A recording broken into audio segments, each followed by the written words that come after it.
Amazing, is it not? The Ampelos, one of our newest subjects.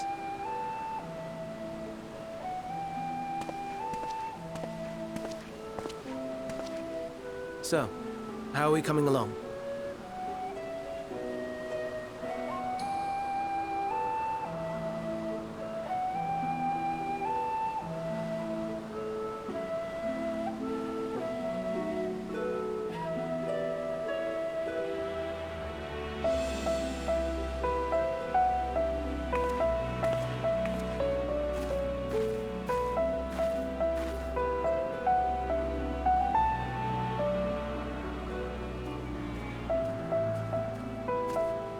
This place is Elpis. Those flowers. Elpis. Entelekis. Like me.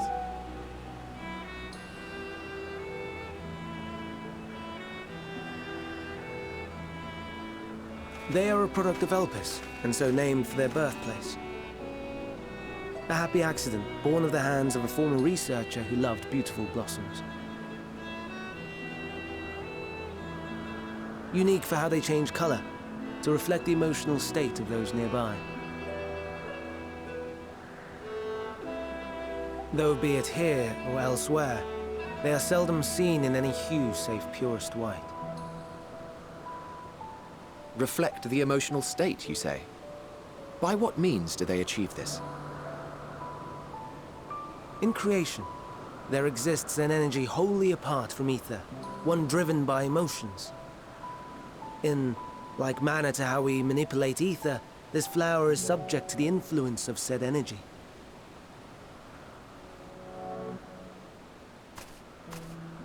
While it has no will of its own, it is sensitive to the prevailing emotion in the vicinity, and reacts by altering its color and vibrancy.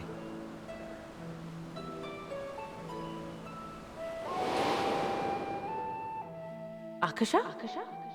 It is one of the unseen energies defined by Harnish alchemical theory. Though a gross oversimplification, some describe it as an essence influenced by feeling.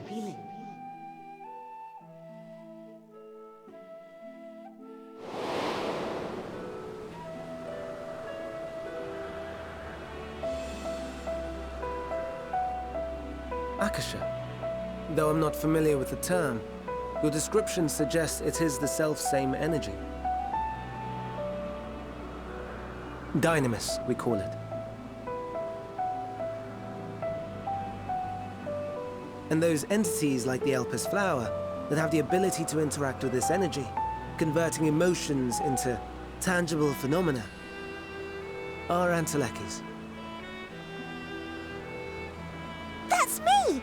That's me! An Enteleki! That you are, my dear. And no ordinary one at that, but the first possessed of free will.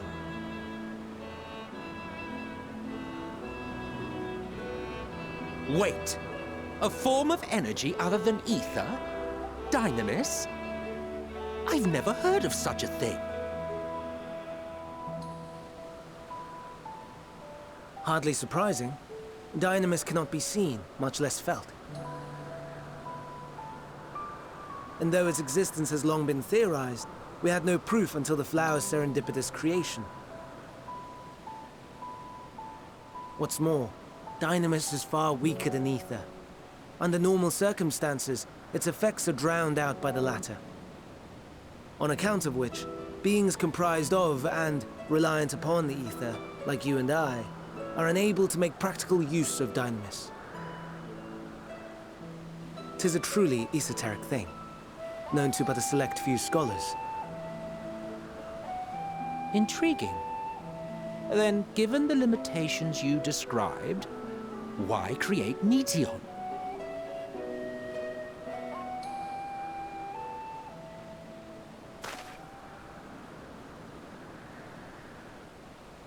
Our star, Aetheris, is especially rich in ether, so much so that its name is derived from it. However, when we consider all energy in existence here and in the vast space beyond, Dynamis may account for as much as 68.3%. The more abundant form by far. Were we able to control it, we could open the door to limitless possibilities. 'Tis not unlike a gently flowing stream, unable to break through the dam of ether barring its path. But if we could imbue the stream with the vigor of a raging river...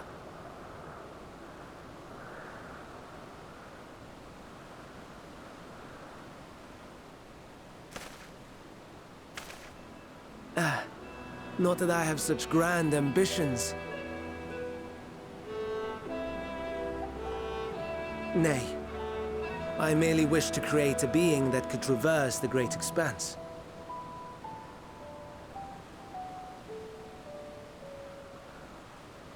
The relative scarcity of ether beyond the bounds of this star was a concern. And so, I looked to another source of energy by necessity.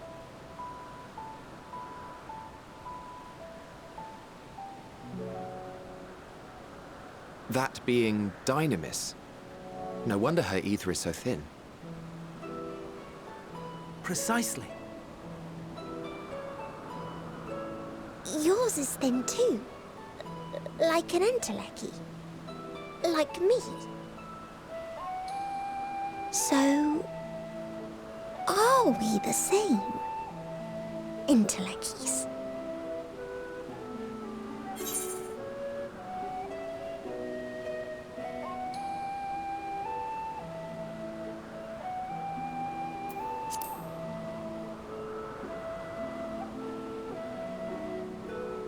Well, aren't we ungrateful? Mayhap I should revert you to the pathetic, faded thing you were. A deficit of ether alone does not an entelechy make. It would, however, make it easier for you to interact with Dynamis. And limited though its influence may be, this quality could prove the difference between victory and defeat. You do well not to underestimate it.